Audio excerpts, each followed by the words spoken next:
السلام علیکم ورحمۃ اللہ.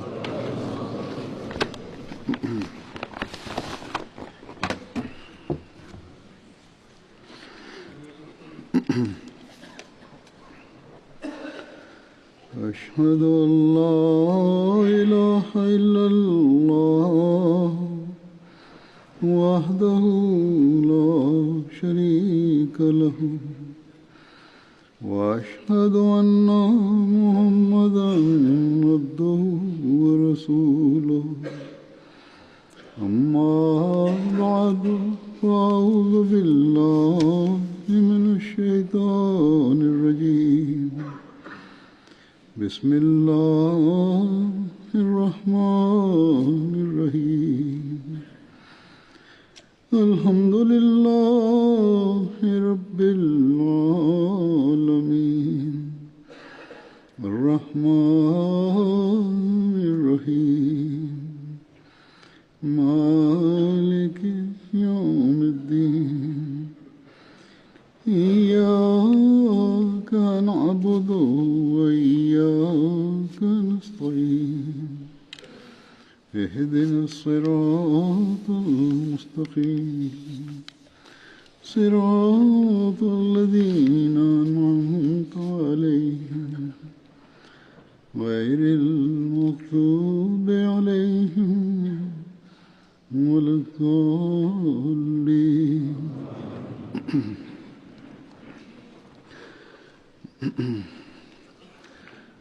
حضرت عاصم بن ثابت حضرت صلی اللہ علیہ وسلم کے ایک صحابی تھے.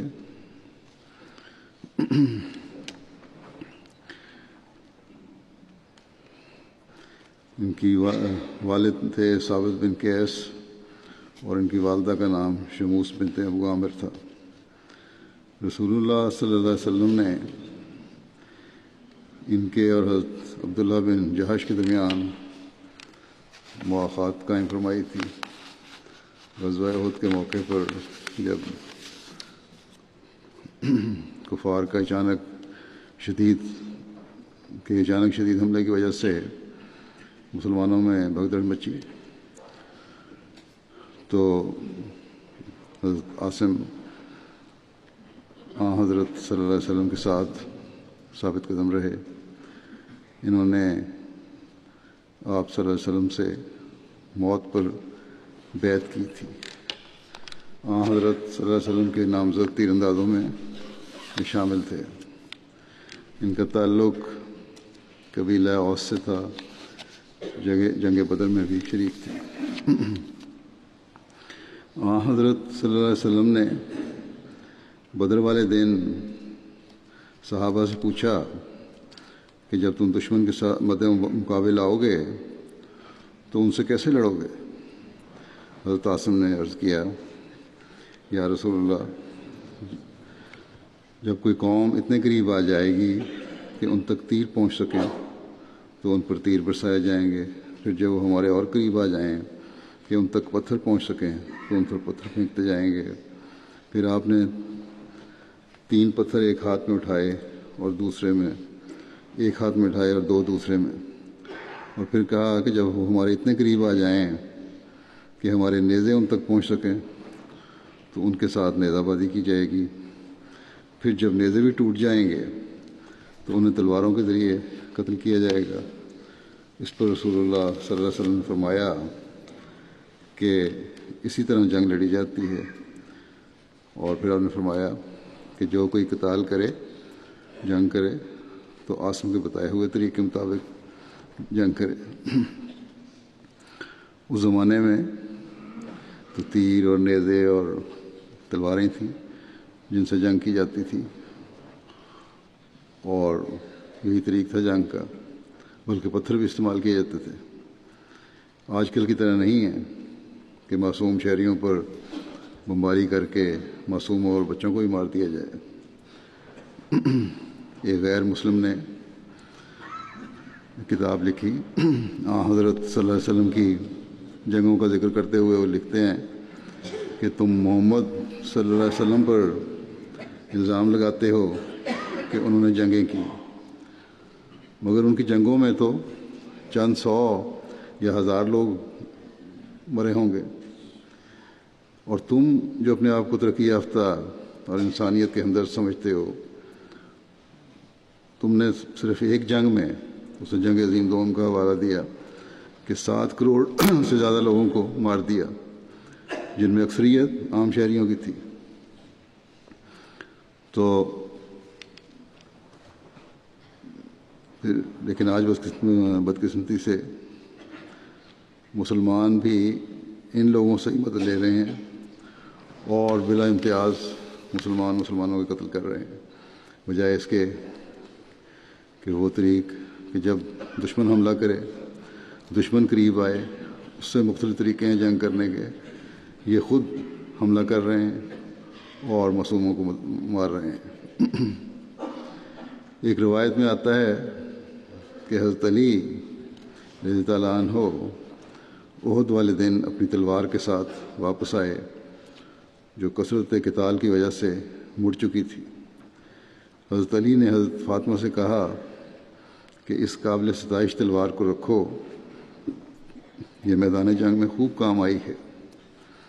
اس پر رسول اللہ صلی اللہ علیہ وسلم نے فرمایا، آپ نے یہ بات سنی ان کی، فرمایا کہ اگر تم نے آج کمال کی تلوار زنی کی ہے تو سہل بن حنیف اور ابو دجانہ اور عاصم بن ثابت اور حارث بن سمہ نے بھی تلوار زنی میں کمال دکھایا ہے۔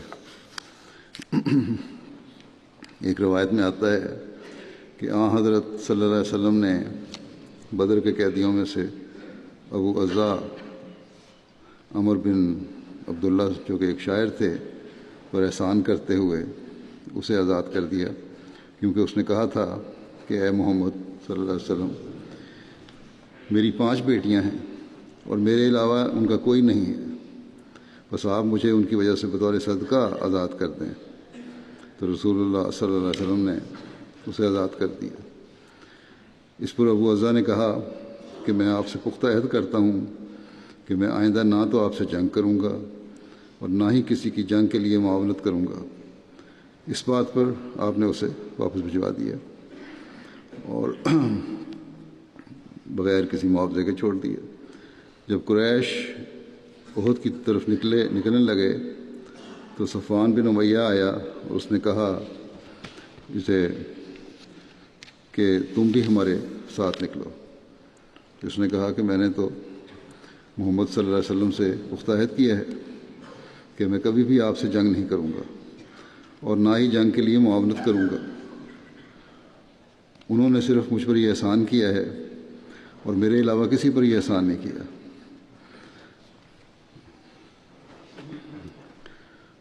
تو صفوان نے اسے ضمانت دی کہ اگر وہ قتل کر دیا گیا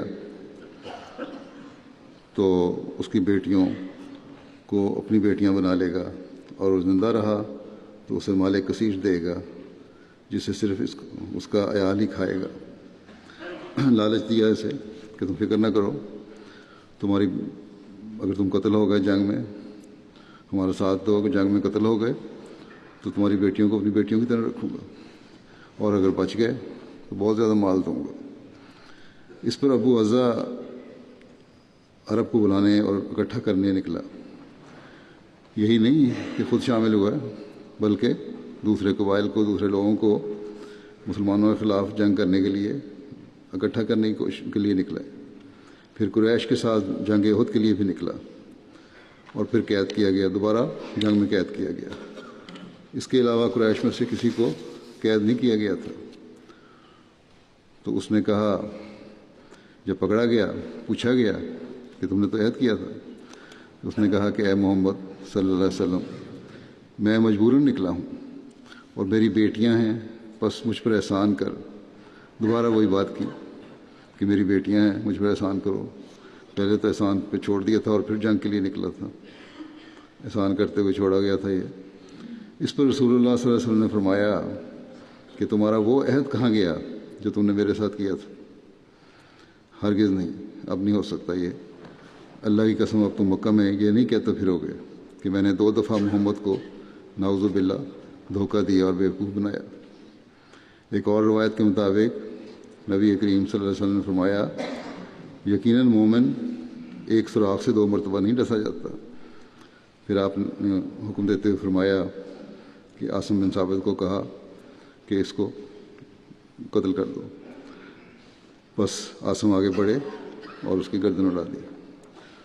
تو اتنے ظلم کے بعد، ایسی عہد شکنی کرنے کے بعد جب سزا دی جاتی ہے تو پھر بھی حضرت صلی اللہ علیہ وسلم کی ذات پر اعتراض کرنے والے اعتراض کرتے ہیں کہ نعوذ باللہ آپ نے ظلم کیا.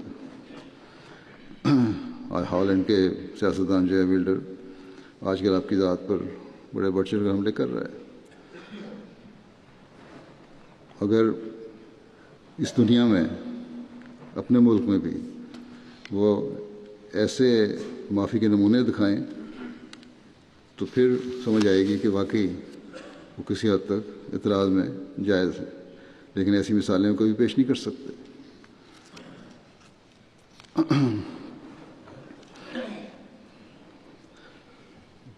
واقعہ رجی اور حضرت عاصم کا ذکر حضرت مرزا بشیر احمد صاحب نے سیرت خاتم النبیین میں بھی کیا ہے.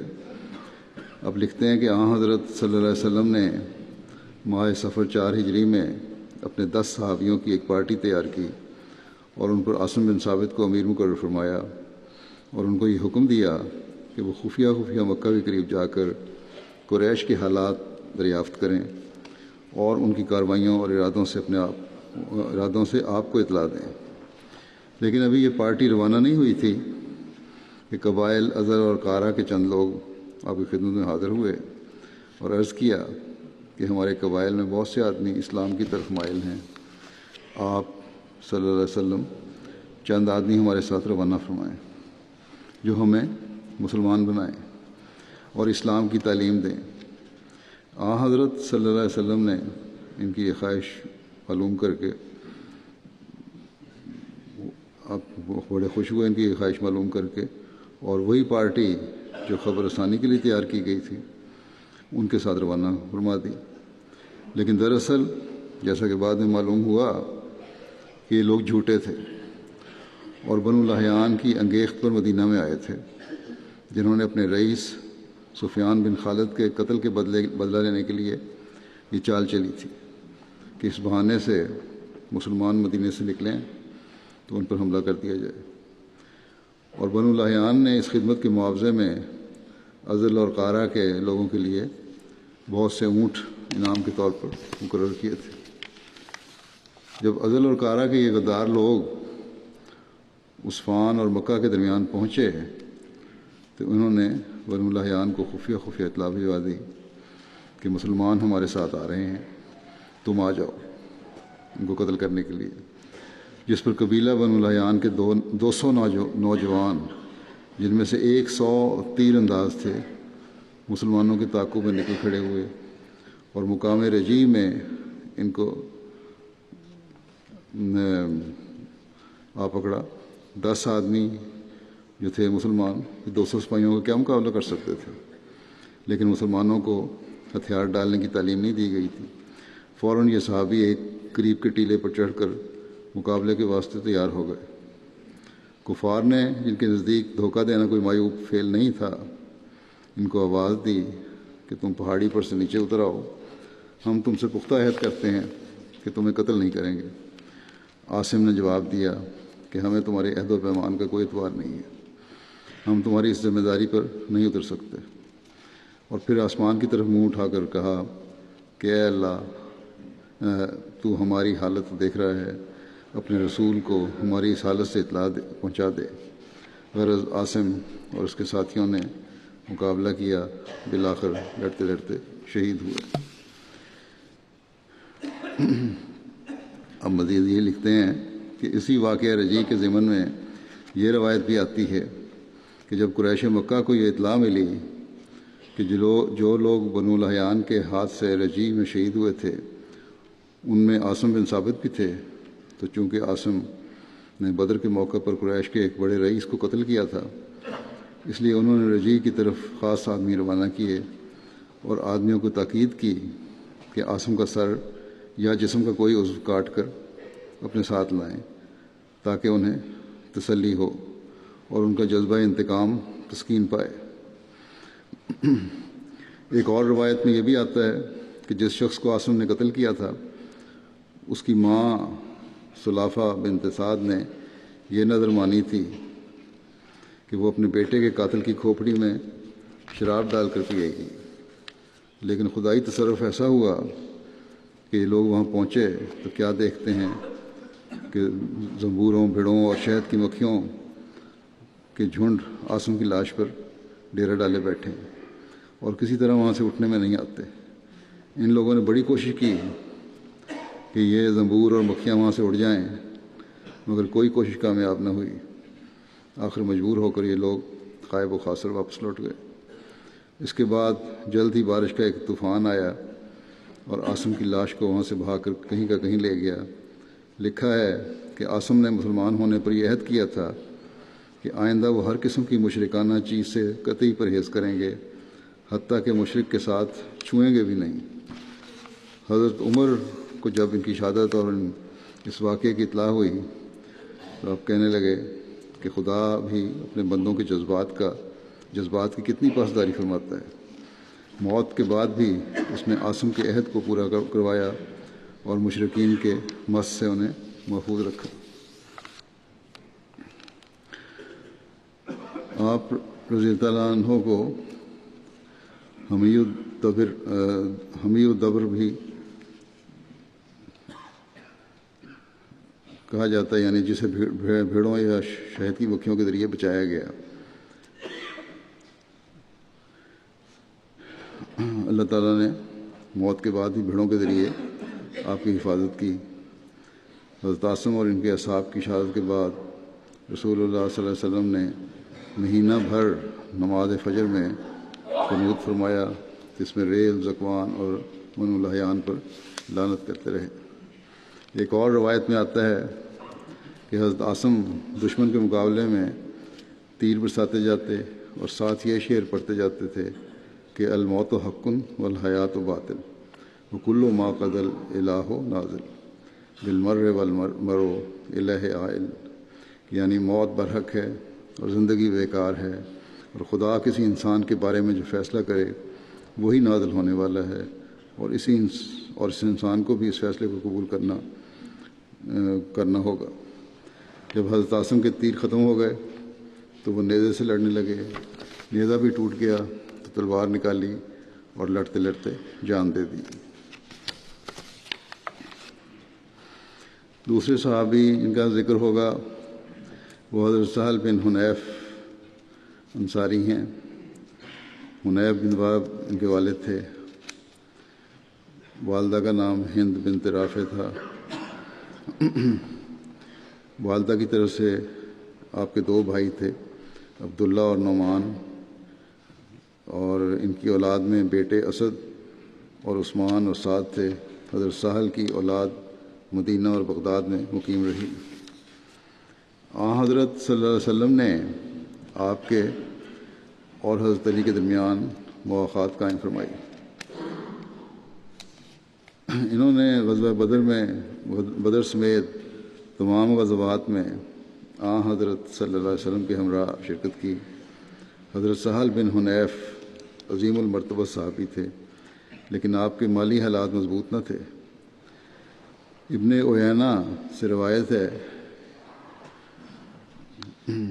جو کہ آپ یعنی حضرت سہل بیان کرتے ہیں کہ میں نے زہری کو کہتے ہوئے سنا کہ رسول اللہ صلی اللہ علیہ وسلم نے بنو نذیر کے اموال میں سے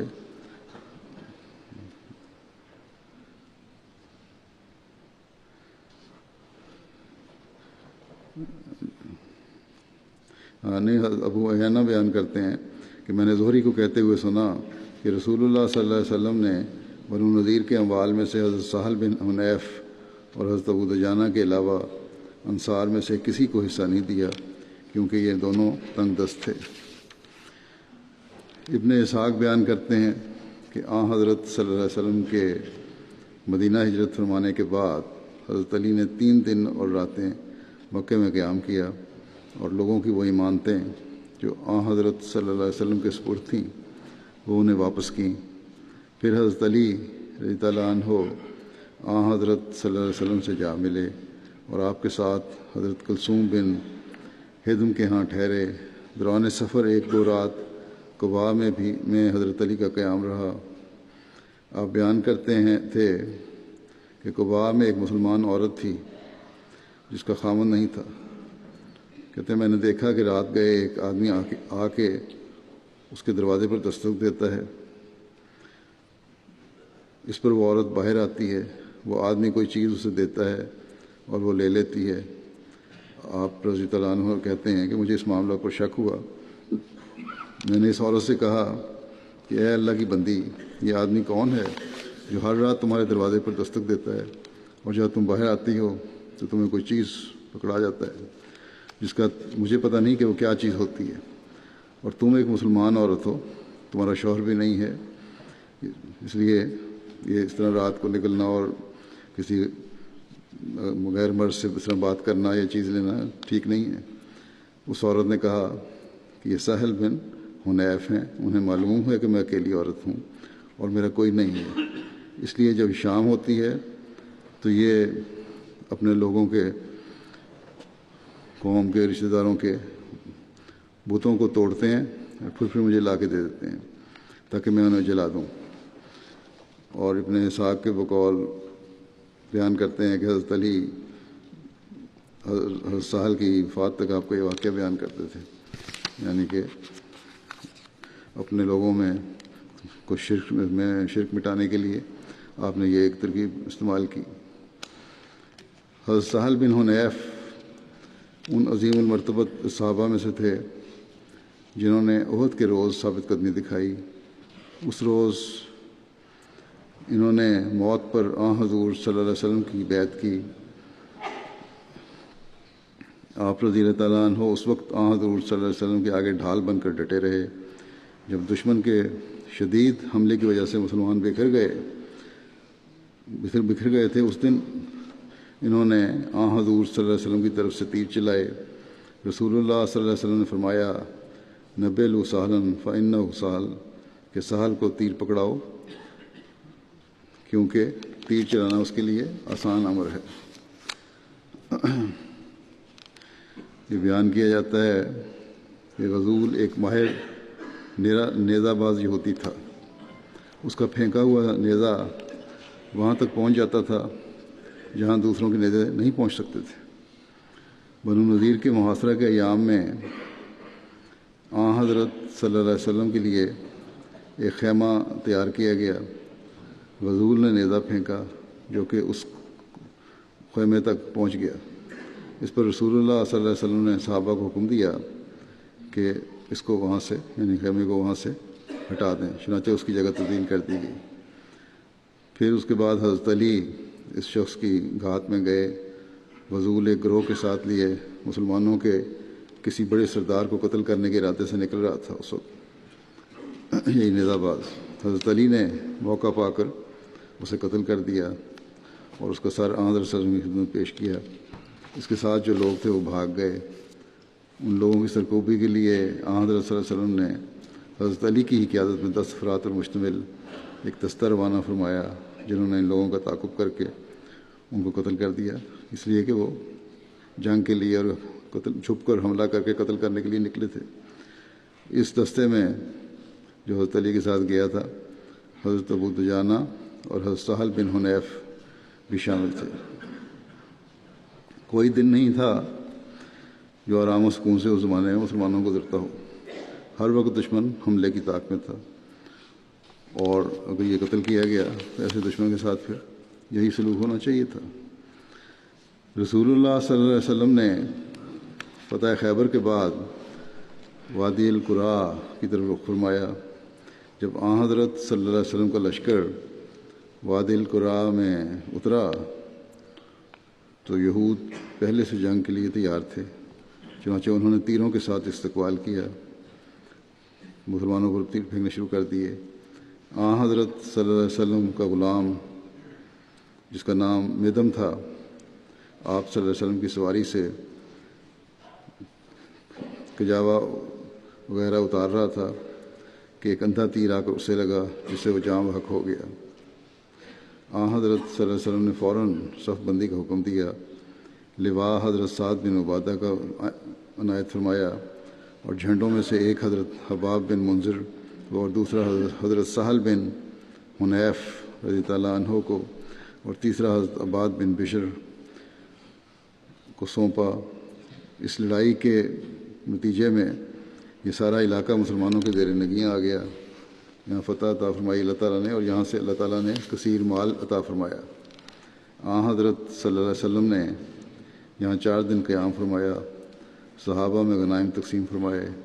یہاں کی زمین اور باغات یہود کے پاس رہنے دیے. باوجود فتح کرنے کے زمین اور باغات جو تھے ان لوگوں کے پاس ہی رہنے دیے، مگر اپنی طرف سے ان پر ایک عامل مقرر فرما دیا. جو یہ ہے دشمن سے اس نے سلوک کی بھی اعلیٰ مثال کہ ملکیت ان کے پاس ہی رہی اور کچھ ٹیکس یا حصہ وصول کیا جاتا تھا ان سے. اس زمانے کے رواج کے مطابق اگر ایسے دشمن کے مال اور جائیداد پر قبضہ بھی کر لیا جاتا تو حرج نہیں تھا، لیکن آپ صلی اللہ علیہ وسلم نے احسان کیا ان پر. حضرت مرزا بشیر احمد صاحب تحریر فرماتے ہیں کہ جب شام کا ملک فتح ہوا، اپنی کتاب میں سیرت خاتم النبیین میں، جب شام کا ملک فتح ہوا اور وہاں کی عیسائی آبادی اسلامی حکومت کے ماتحت آ گئی، تو ایک دن جب کہ حضرت صلی اللہ علیہ وسلم کے صحابی سہل بن حنیف اور قیس بن سعد قادسیہ کے کسی شہر میں کسی جگہ بیٹھے ہوئے تھے، ان کے پاس سے ایک عیسائی کا جنازہ گزرا. یہ دونوں اصحاب اسے دیکھ کر تعظیماً کھڑے ہوئے. ایک مسلمان نے جو حضرت صلی اللہ علیہ وسلم کا صحبت یافتہ نہیں تھا اور ان اخلاق سے ناآشنا تھا جو اسلام سکھاتا ہے، یہ دیکھ کر بہت تعجب کیا اور حیران ہو کر سہل اور قیس سے کہا کہ یہ تو ایک ذمہ عیسائی کا جنازہ ہے. انہوں نے جواب دیا کہ ہاں ہم جانتے ہیں، مگر حضرت صلی اللہ علیہ وسلم کا یہی طریق تھا کہ آپ غیر مسلموں کے جنازے کو دیکھ کر بھی کھڑے ہو جاتے تھے اور فرمایا کرتے تھے کہ کیا ان میں خدا کی پیدا کی ہوئی جان نہیں ہے.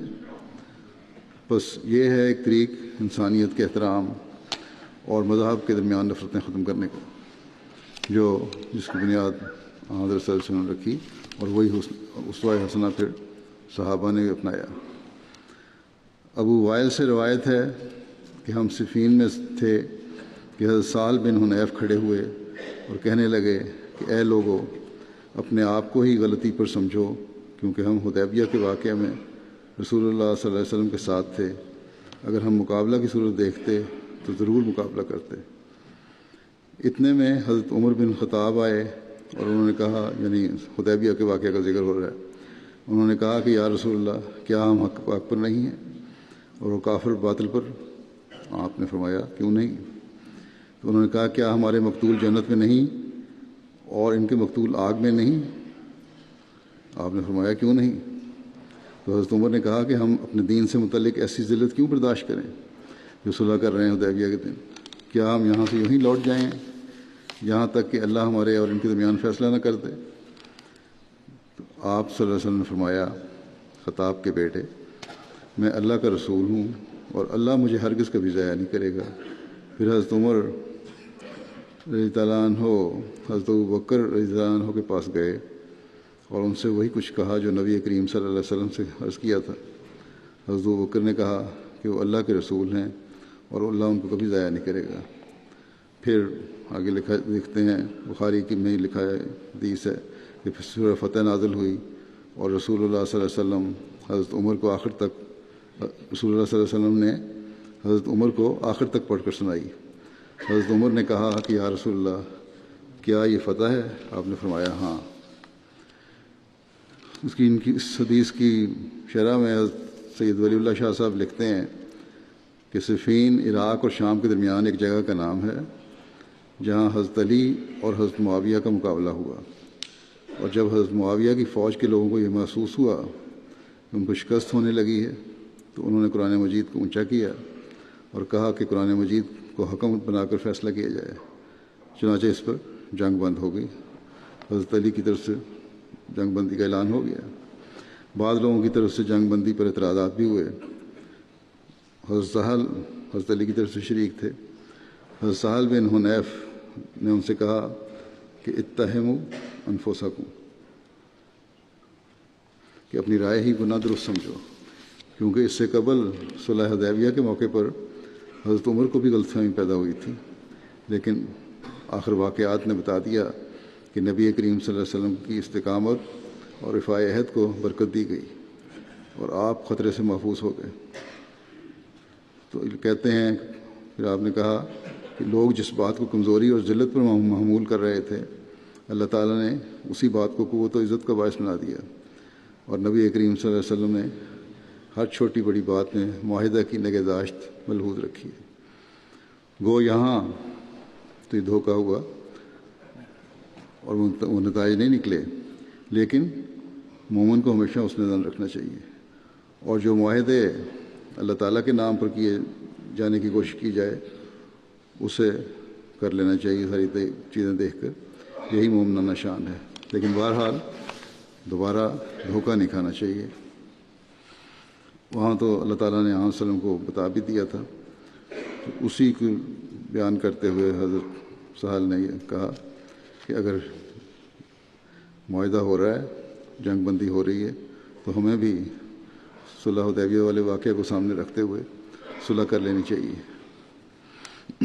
حضرت سہل بن حنیف سے روایت ہے، آپ بیان کرتے ہیں کہ رسول اللہ صلی اللہ علیہ وسلم نے مجھ سے مخاطب ہو کر فرمایا کہ تم مکے کی طرف میرے پیغمبر ہو، پس تم جا کر انہیں میرا سلام پہنچانا اور ان سے کہنا کہ رسول اللہ صلی اللہ علیہ وسلم تمہیں 3 باتوں کا حکم دیتے ہیں.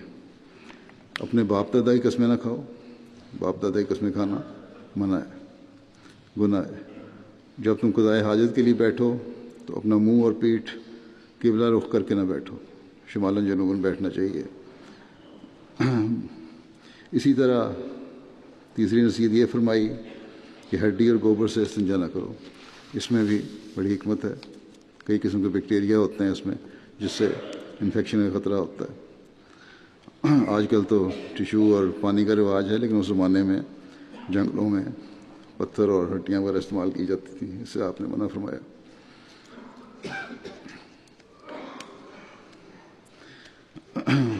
جیسا کہ پہلے ذکر ہو چکا ہے، حضرت علی کے ضمن میں انہوں نے کہا کہ میری تلوار نے آج کمال کر دیا.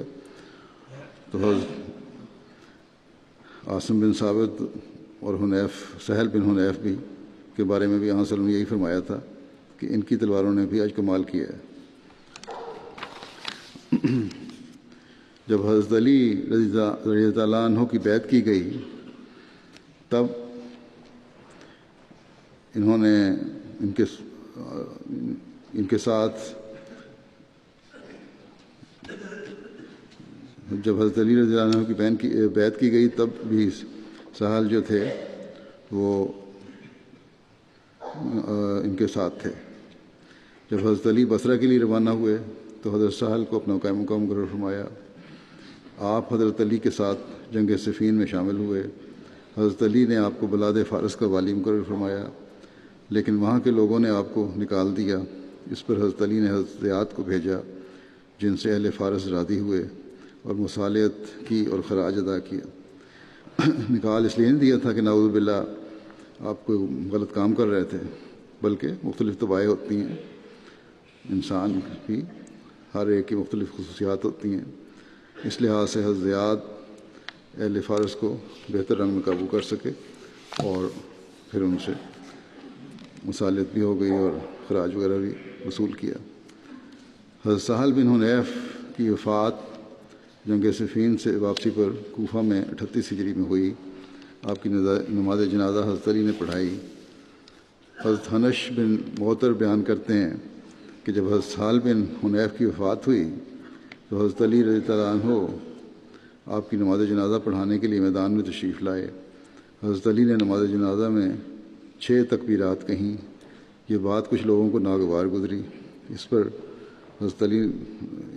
بتایا گیا، آپ نے لوگوں کو کہا کہ حضرت سہل بدری صحابی ہیں. جب ان کا جنازہ جبانہ کے مقام پر پہنچا تو حضرت قرظہ بن کعب اپنے چند ساتھیوں کے ہمراہ ہمیں ملے.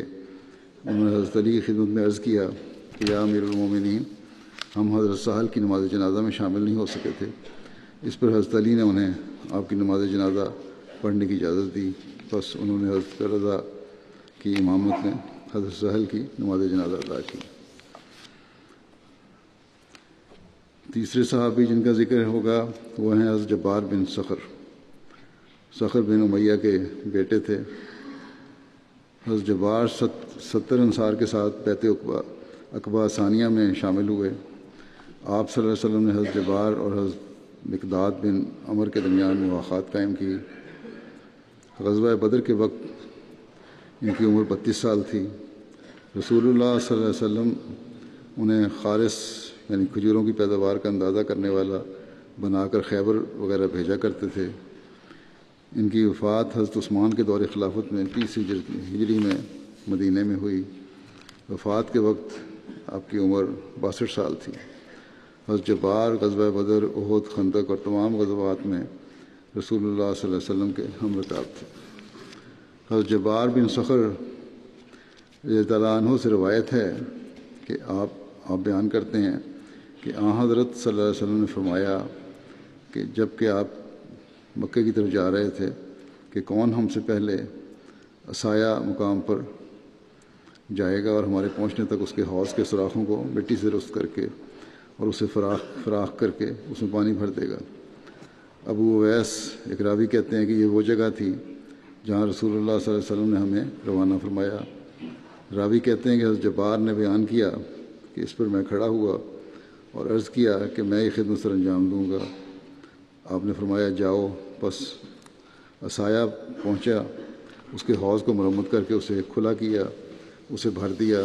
پھر مجھ پر نیند کا غلبہ ہوا اور میں سو گیا، اور مجھے نہیں جگایا مگر اس شخص نے جس کی اونٹنی اس سے چھوٹی جا رہی تھی، یعنی کہ بہت تیز وہاں پہنچی اور وہ اسے حوض پر جانے سے روک رہا تھا۔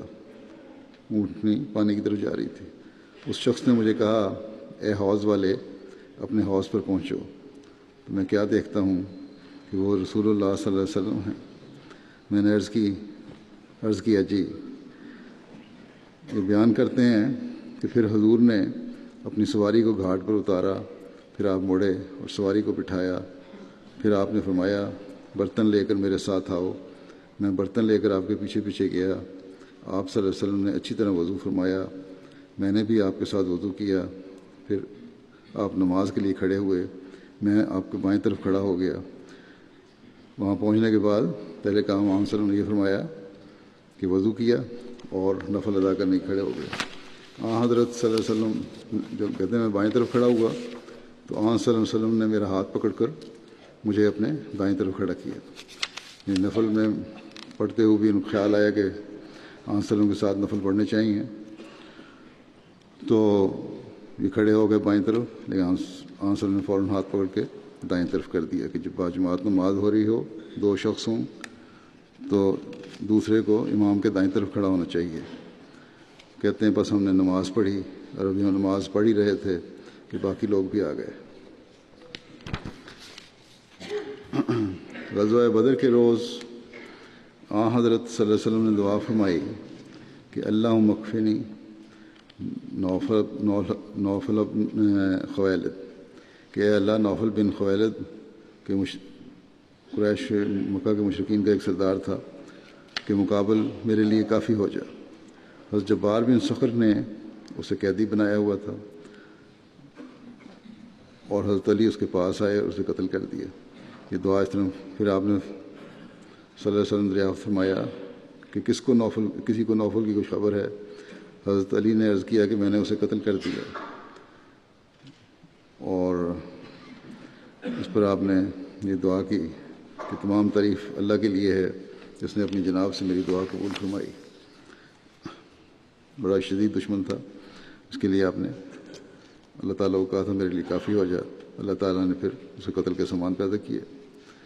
پھر ایک روایت میں آتا ہے کہ جب حضرت صلی اللہ علیہ وسلم نے مدینہ ہجرت فرمائی تو ہر شخص کو خواہش تھی کہ آپ صلی اللہ علیہ وسلم اس کے گھر قیام کریں۔ اس کے بارے میں بہت سارے حوالے آتے ہیں، لیکن آپ صلی اللہ علیہ وسلم نے فرمایا کہ جہاں میری اونٹنی بیٹھے گی وہیں میرا قیام ہوگا۔ جب اونٹنی مدینہ کی گلیوں سے گزری تو ہر شخص نے آپ صلی اللہ علیہ وسلم سے عرض کیا کہ یا رسول اللہ صلی اللہ علیہ وسلم ہماری طرف قیام کریں، لیکن آپ یہی فرماتے تھے کہ اس کا راستہ چھوڑ دو، اس کو حکم دیا گیا ہے، یعنی خود ہی بیٹھے کہ اللہ کی مرضی سے، یہاں تک کہ آپ کی اونٹنی چلتے چلتے جہاں اب مسجد نبوی کا دروازہ ہے اس جگہ پہنچی اور مسجد کے دروازے والی جگہ پر بیٹھ گئی۔ جب اونٹنی بیٹھ چکی تو آپ صلی اللہ علیہ وسلم پر نزول وحی کی کیفیت طاری ہوئی۔ آپ ابھی اونٹنی پر ہی تشریف فرما تھے کہ پھر وہ اونٹنی اٹھی اور تھوڑا آگے گئی۔ آپ صلی اللہ علیہ وسلم نے اس کی نکیل چھوڑی ہوئی تھی۔ پھر وہ اونٹنی دوبارہ وہیں آ کر بیٹھ گئی اور اپنی گردن زمین پر رکھ دی۔ اس موقع پر حضرت جبار بن صخر اس امید پر کہ اونٹنی بنو سلمہ کے محلے میں جا کر ٹھہرے اسے اٹھانے کی کوشش کرنے لگے، لیکن وہ نہ اٹھی۔ اور رسول اللہ صلی اللہ علیہ وسلم نیچے اترے اور فرمایا کہ انشاءاللہ یہاں ہمارا قیام ہوگا، اور آپ نے اس آیت کی تلاوت فرمائی کہ وَقُلْ رَبِّ أَنزِلْنِی مُنزَلًا مُبَارَكًا وَأَنْتَ خَيْرُ الْمُنزِلِينَ۔ وَقُلْ رَبِّ أَنزِلْنِی مُنزَلًا مُبَارَكًا وَأَنْتَ خَيْرُ الْمُنزِلِينَ، کہ اے میرے رب تو مجھے ایک مبارک اترنے کی جگہ پر اتار، اور تو اتارنے والوں میں سے سب سے بہتر ہے۔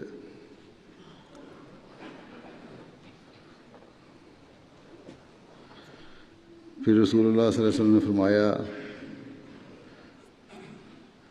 کہ کون سب سے قریب ہے؟ حضرت ایوب انصاری نے عرض کیا کہ میں یا رسول اللہ یہ میرا گھر ہے، یہ میرا دروازہ ہے، اور ہم نے آپ کا کجاوا اندر رکھ دیا ہے۔ آپ نے فرمایا کہ چلو اور ہمارے آرام کرنے کی جگہ تیار کرو۔ بس وہ گئے اور آپ کے آرام کرنے کی جگہ تیار کی۔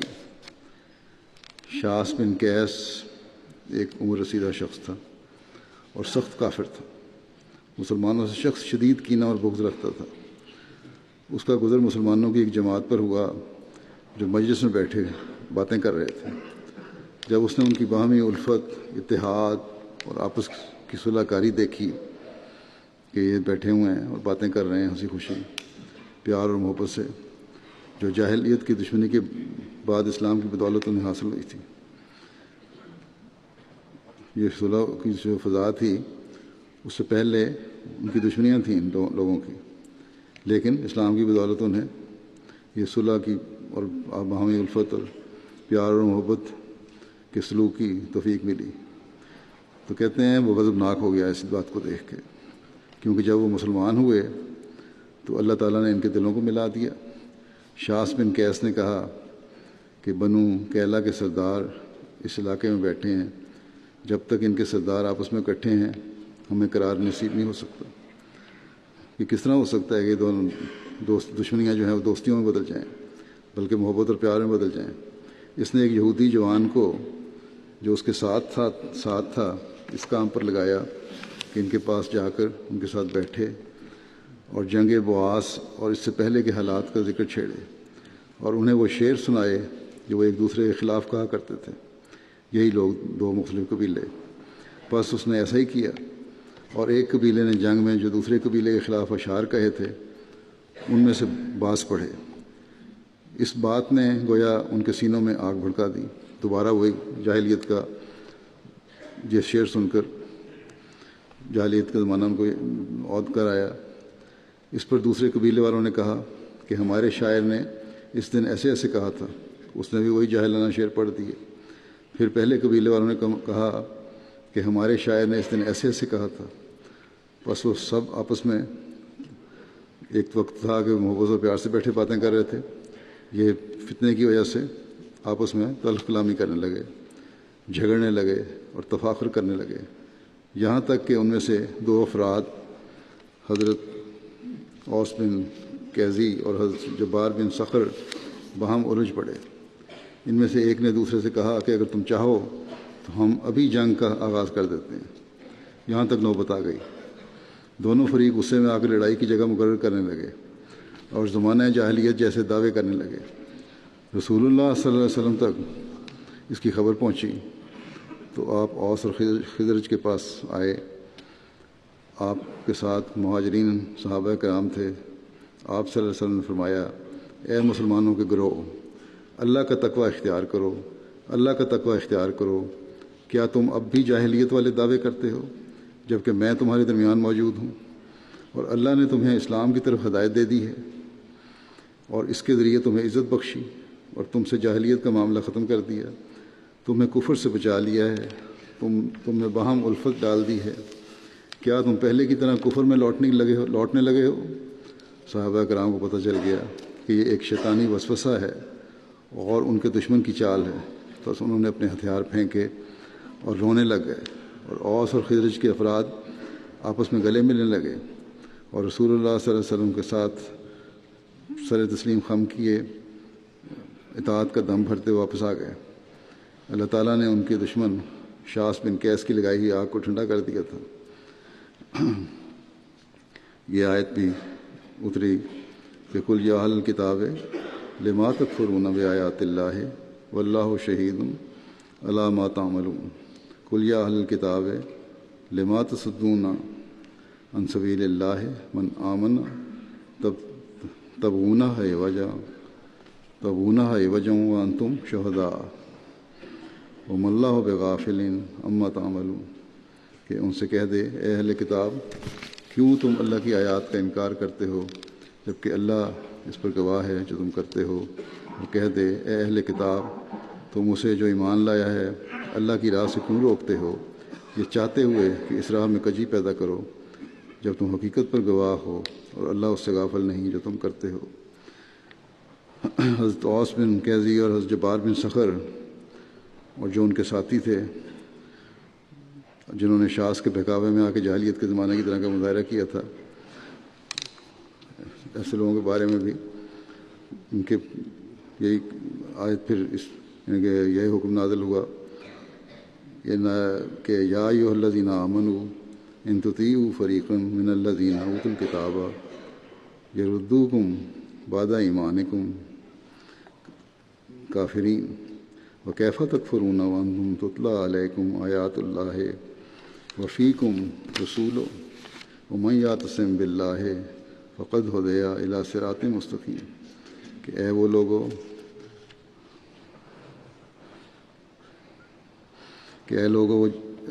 جو ایمان لائے ہو، اگر تم نے ان لوگوں میں سے جنہیں کتاب دی گئی کسی گروہ کی اطاعت کی تو وہ تمہیں تمہارے ایمان لانے کے بعد ایک دفعہ پھر کافر بنا دیں گے. اور تم کیسے انکار کر سکتے ہو جب کہ تم پر اللہ کی آیات پڑھی جاتی ہیں اور تم میں اس کا رسول موجود ہے. اور جو مضبوطی سے اللہ کو پکڑ لے تو یقیناً وہ صراط مستقیم کی طرف ہدایت دیا گیا. تو بہرحال یہ حالت تھی ان صحابہ کی. ایک وقت میں شیطان کے دھوکے میں تو آ گئے، لیکن جب احساس دلایا گیا، جب وہاں سے سر نے ان کو بتایا کہ کیوں جہالت میں واپس جا رہے ہو، تو فوراً ندامت پیدا ہوئی اور صلح کی طرف قدم بڑھایا، بلکہ محبت اور بھائی چارے کا اظہار کیا. تو یہ تھے وہ نمونے ان کے. اب جو لوگ ذرا سی بات پر جھوٹی غیرتوں اور اناؤں میں مبتلا ہو جاتے ہیں، ان کے لیے بھی ایک عظیم اسوہ ہے. اگر وہ ایک دوسرے کے خون کے پیاسے جنگیں کرنے والے بھائی بن گئے، تو اب ایک کلمہ پڑھنے والے بلکہ ایک جماعت میں پیدا ہونے والے لوگ کیوں اپنی اناؤں کو ختم نہیں کر سکتے؟ بہت سارے معاملات ایسے آتے ہیں جھوٹی اناؤں کی وجہ سے، رنجشیں چلتی ہیں، مہینوں سالوں چلتی ہیں. بعض نوجوان لکھتے ہیں کہ ہمارے خاندانوں کی رنجشوں کی وجہ سے اب نئی نسل جو ہے ایک دوسرے سے رشتے قائم کرنا چاہتی ہے، تو اپنے بزرگوں کی وجہ سے، اپنے بڑوں کی وجہ سے، بزرگ تو نہیں کہنا چاہیے، بڑوں کی وجہ سے وہ رشتے قائم نہیں ہوتے. تو ان لوگوں کو عقل کرنی چاہیے کہ یہی اللہ تعالیٰ نے جو تعلیم دی ہے، محبت اور پیار کی تعلیم دی ہے، اکائی کی تعلیم دی ہے، اور ایک قوم بنایا ہے، ہمیں ایک قوم بن کے رہنا چاہیے اور جھوٹی اناؤں میں دوبارہ ڈوبنا نہیں چاہیے. اللہ تعالیٰ سب کو عقل دے. ایک روایت یہ بھی ہے کہ جب حضرت عمر نے یہود کو خیبر سے نکالا